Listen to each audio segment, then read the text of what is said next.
सिल्लोड शहरात मोठ्या प्रमाणावर रक्त, लघवी आणि इतर वैद्यकीय तपासण्या करणाऱ्या पॅथॉलॉजी लॅब कार्यरत आहेत. मात्र या लॅबमध्ये सर्व कायदेशीर नियम आणि अटींचं पालन होत आहे का, हा प्रश्न आता जनतेतून उपस्थित होऊ लागलाय.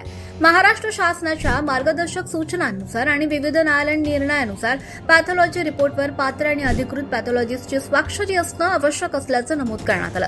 केवळ तांत्रिक पात्रता असलेल्या व्यक्तीकडून स्वतंत्रपणे रिपोर्ट प्रमाणित करणं आणि लॅब चालवण्याबाबत अनेक कायदेशीर प्रश्न आता उपस्थित झालेत. जनतेचे प्रश्न आहेत की सिल्लोडमधील सर्व पॅथॉलॉजी लॅबमध्ये पात्र पॅथॉलॉजिस्ट कार्यरत आहेत का? प्रत्येक रिपोर्टवर अधिकृत आणि कायदेशीर पात्रता असलेल्या तज्ज्ञांची स्वाक्षरी आहे का?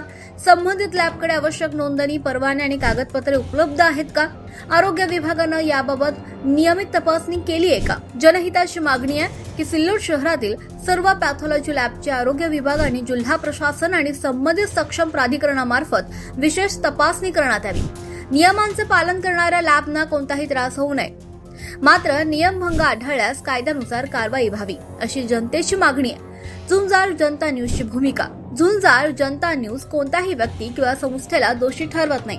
मात्र जनतेच्या आरोग्याशी संबंधित विषयांमध्ये पारदर्शकता, उत्तरदायित्व आणि कायद्याचं पालन होणं आवश्यक आहे. म्हणून संबंधित विभागांनी वस्तुस्थिती समोर आणून नागरिकांच्या शंकांचं निरसन करावं. जनतेच्या आरोग्याचा प्रश्न तपासणी होणार की सर्व काही अलबेलच राहणार? झुंजार जनता न्यूज, निर्भीड पत्रकारिता, जनहितासाठी अखंड लढा.